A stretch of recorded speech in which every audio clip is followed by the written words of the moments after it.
Hello, everyone. You're listening to Family Talk, the radio broadcasting ministry of the James Dobson Family Institute. I'm Dr. James Dobson, and thank you for joining us for this program.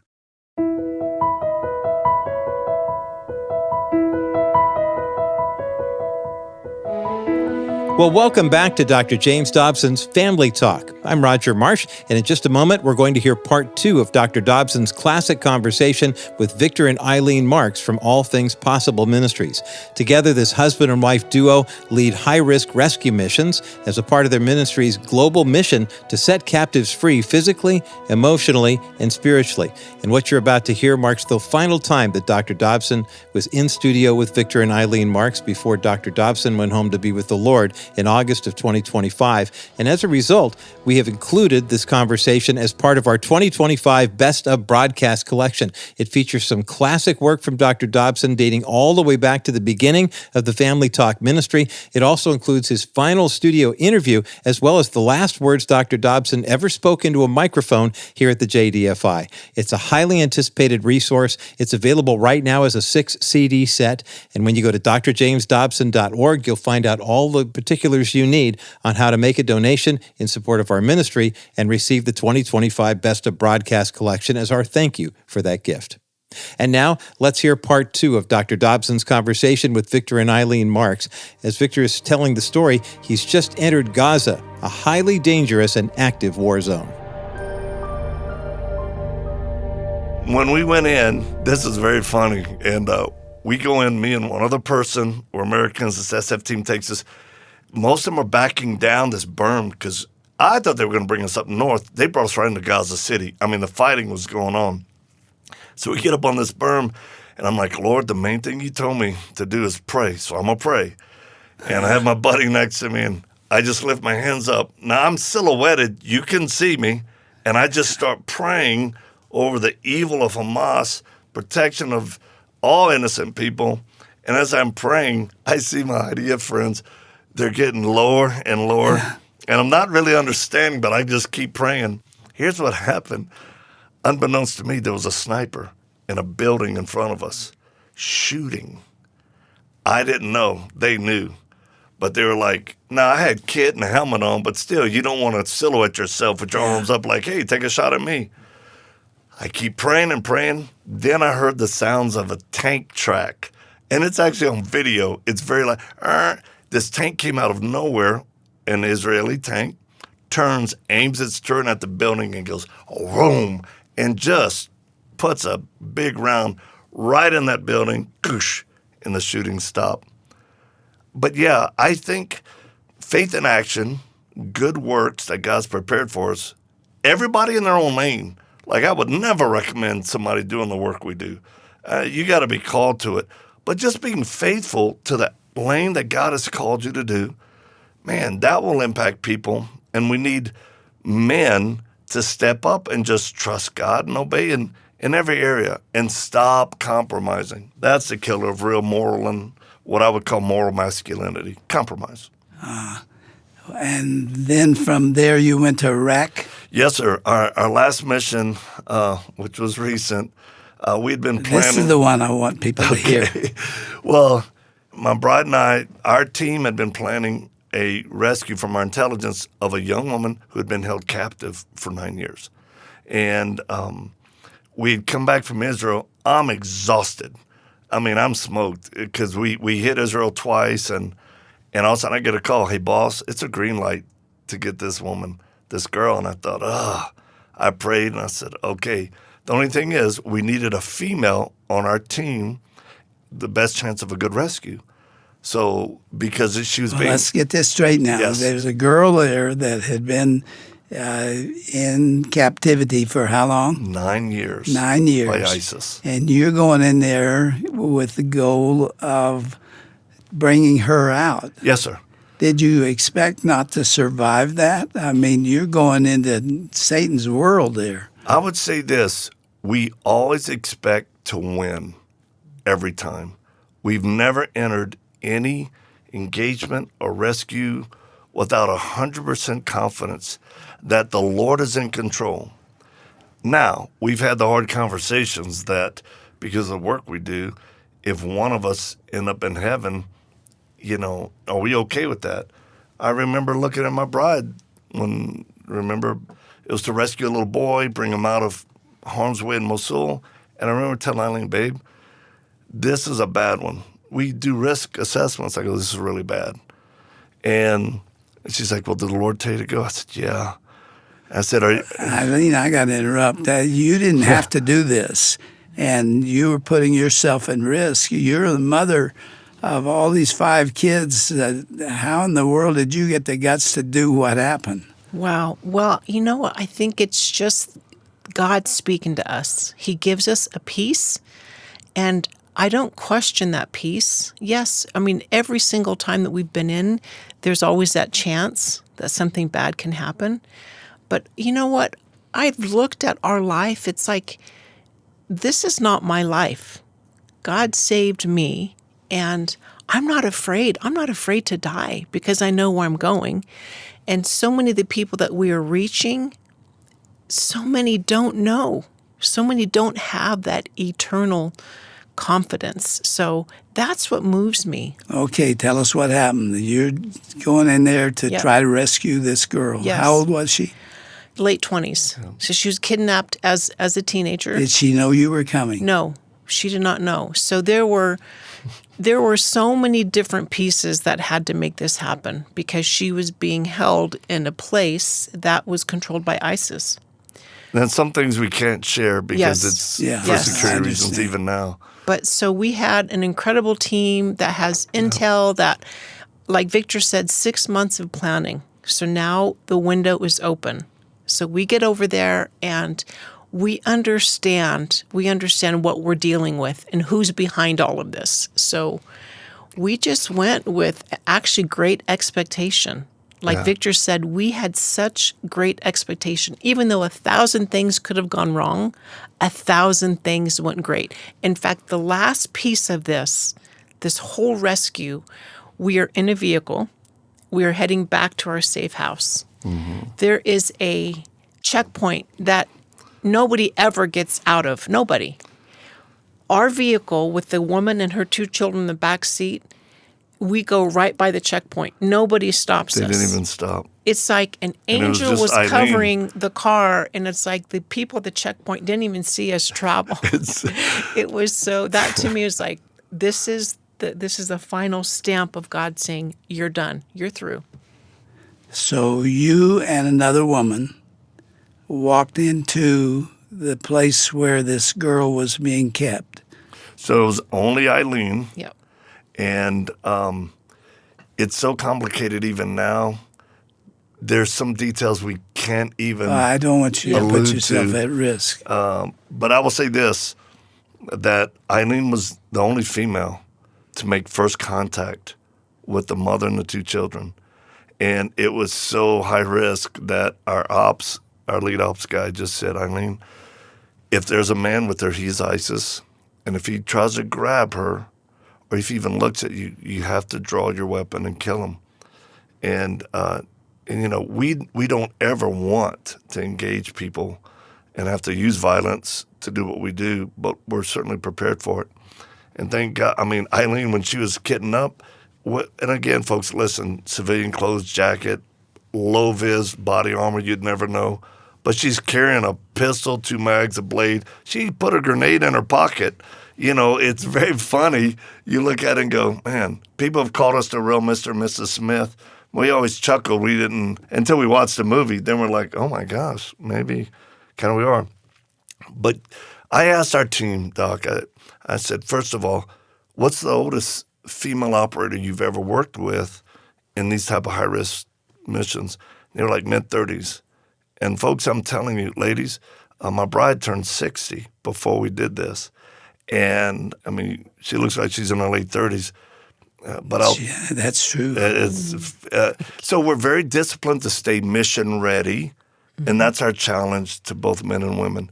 Be mission ready, physically, emotionally, and spiritually, for whatever God has for you. Okay, describe the event. I don't want that minute to get away from us here. So we were able to execute the mission and thread the needle in a way, because it was more than one country. We had to move through multiple countries to safely get her to our home. And all the while, you're basically kidnapping someone from ISIS. And you're moving with an ISIS woman. Even though she's kidnapped, she's been held 9 years, we weren't for certain how far she was programmed or brainwashed. And that was the big risk the whole time. But when everything finally worked out, it was the most beautiful reunion we'd ever seen. Her brother got on the phone. He could not believe it. She's telling him, I'm rescued. I'm rescued. I'm not with Daesh no more, or ISIS. He goes, where are you? She goes, I don't know, because we did all of our stuff at night. I don't know. Who rescued you? And all she could say was, they're just Christians from America. And once we talked with the brother, he goes, what do y'all want? And we said, nothing. Jesus sent us here to help. And we were gone. We were out of country within hours. And we're still, because it's kind of fresh, when you heard ISIS's feelings that bad, they take notice. So we don't live paranoid, but we live prepared. Sure. And you've been doing this for years, haven't you? Yes, sir. Gosh, 2014 was our first high-risk mission. And then before that, working with high-risk kids here in the U.S. who've been trafficked or abused. So 21 years now total. I tell folks, I try to say, it doesn't matter if you're overseas or in your own neighborhood, we're fighting evil in the manifestation of it. And a great example is someone tried to kill me here at our home. A guy tried to shoot me. And this was 10 months ago. When I talk about being a dangerous gentleman, I've had to make decisions that change the course of bad people's future. And I would say being a dangerous gentleman doesn't mean you're violent or toxic or whatever. Actually, what you do is all based out of love. And being capable matters. But meekness, one of the first things I learned, and I know you've taught this, is meekness is power under control. And Christ was the best example. So when this guy took a shot at me hiding in a trailer on our property, as far as I couldn't see him, he pulled a pistol. I didn't even know he was going to shoot me. Boom, he shoots, and it was 36 inches from the barrel to my head, and the round missed me by 2 fingers because they measured it out. And again, guardian angels, because there's no way someone should have missed me from that close. And it's like I sent a video to President Trump, and I just said, I know what it's like, and don't let your anger turn into bitterness. Because I had spoken at Mar-a-Lago when he was there, so I just said, we're not hard to find, we're just hard to kill. Because God's angels are watching over us, and he's not through with us yet. I guess the point about meekness, power, and control, when this fellow tried to kill me, I drew my weapon and put it on him. I could have killed him like that, but I moved off the X where he couldn't get a shot at me. And I really heard the Holy Spirit say, don't shoot him.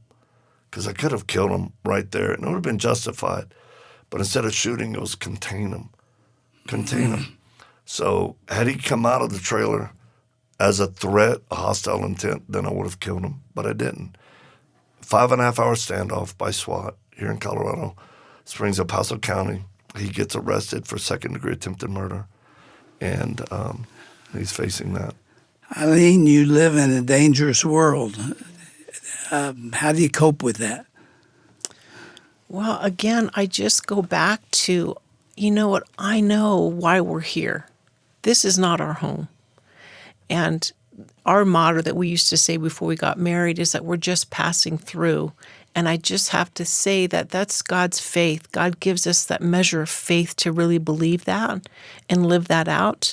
I mean, Old Testament, I was saying earlier, people in the Old Testament, I love the people, their heart, because they didn't count their life so precious to them. Mm-hmm. And I mean, again, this is not our home, so it's easy for me. And I do know that that's a Do measure you know of there's faith. a song to that effect? Let me sing it to you. Okay. I've never sung a song Okay. on the radio yet, and you hear my voice. It's craggy. But I'll just tell you what the words say. This world is not my home. I'm just a passing through.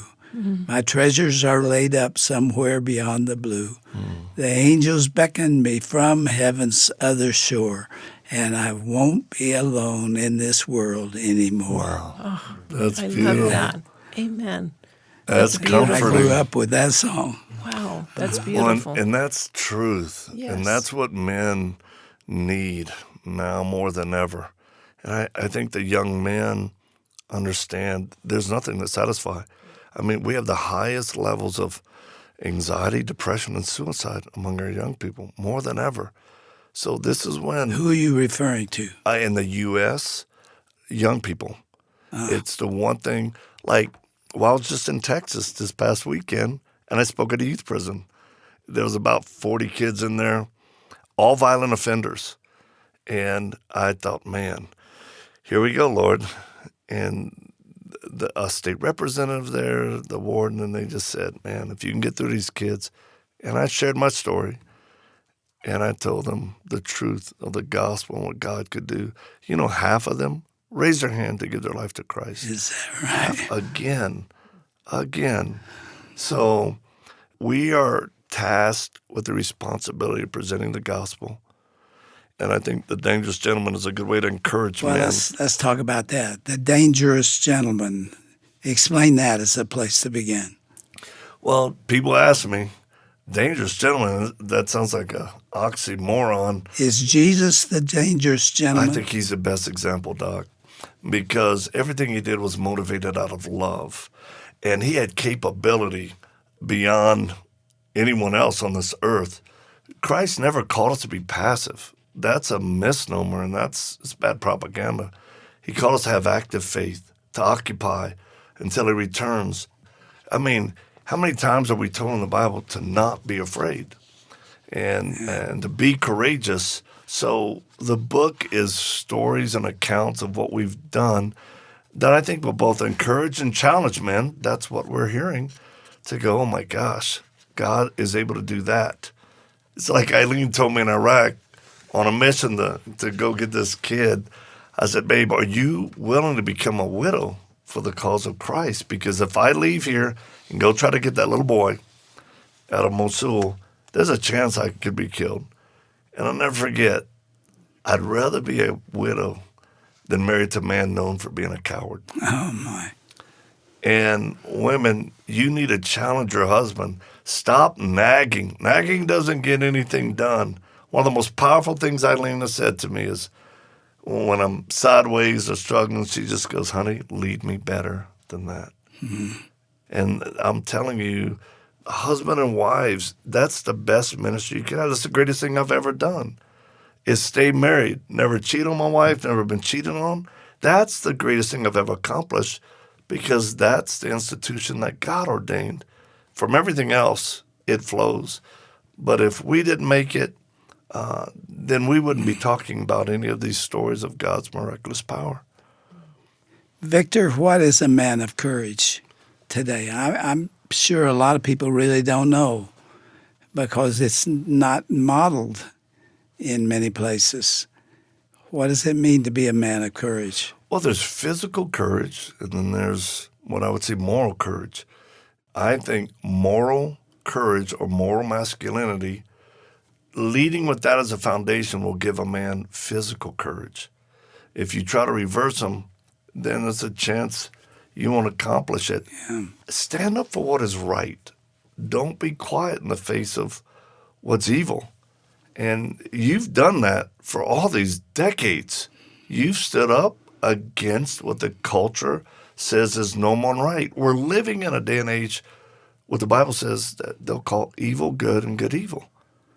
And men need to stop being passive, accept responsibility, fight for a greater good. There's a war going on. Again, it's spiritual, but it takes the courage that you can receive by the power of God's Spirit in your life.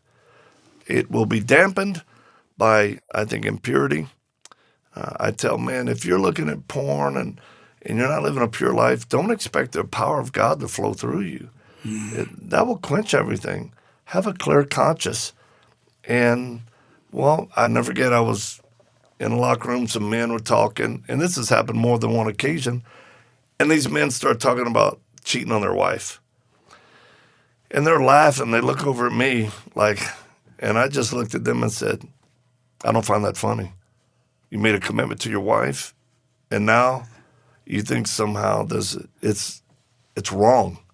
And I've said that on more than one occasion. I've said it to politicians in a small room of some well-known people, and one of them was talking about cheating with his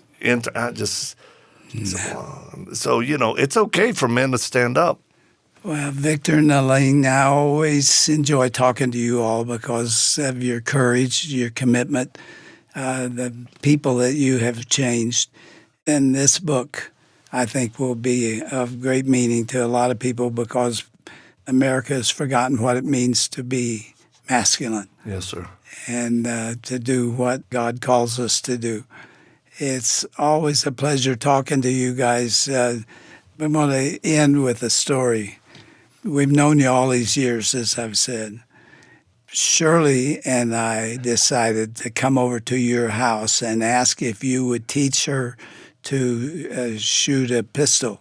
Yes. Just for self-protection. Yes. I'm gone a lot, and so you agreed to do that. You brought us over. We went out in your backyard, and you gave us each a pistol. Yeah. And Shirley shot first. And you gave her a few instructions, not much, and then put her about 10, 15 feet away from a target. And she stepped up there and she blew the hole in the center of that target 3 times, didn't she? Oh, Yes. I I was so Eileen proud of told her. her. She hit the target 1. Believe 2, me, 3. this has never happened before. And you had said she never used a firearm. And Eileen, it's one of our highlights. We have some very fun pictures of that where we were both shocked. I'm like, good night. Truly. And then you followed up. You said, I haven't shot a pistol in so long. And you got up there and you were hitting the target really well in the chest. And you go, but I want to shoot him in the face.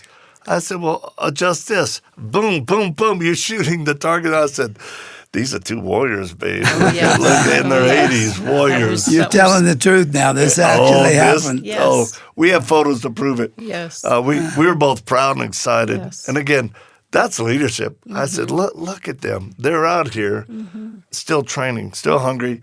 And, I have a it's one of our courageous highlights. wife. Yes, you do. Yes, you do. Yeah, we call her the Queen Warrior. Well, thanks for being with us today and yesterday. I appreciate you telling the personal stories that you've gone through. You take some risk whenever you talk like this, don't you? We do. And again, we try to be sensitive to God and know our time on earth is limited. So we want to advance the kingdom as much as we can. And again, being prepared keeps us from being paranoid.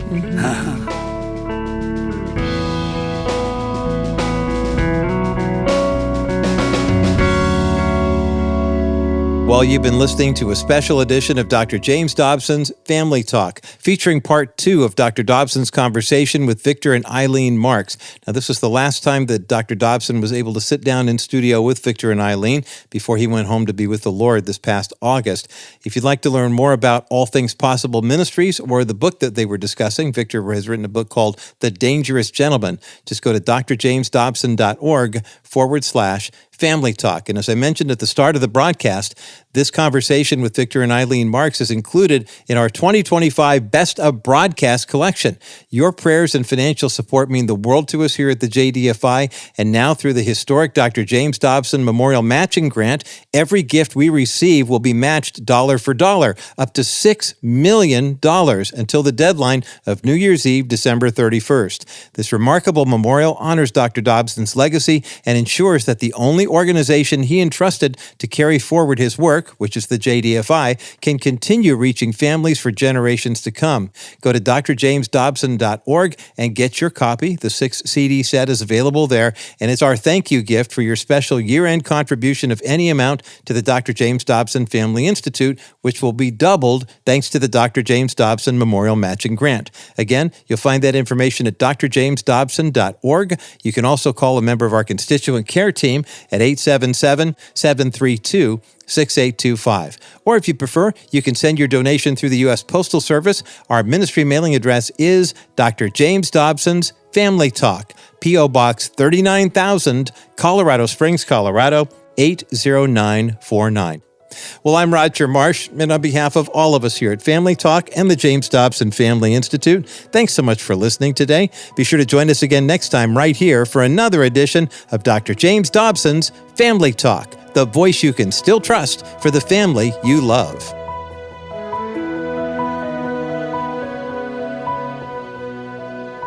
This has been a presentation of the Dr. James Dobson Family Institute.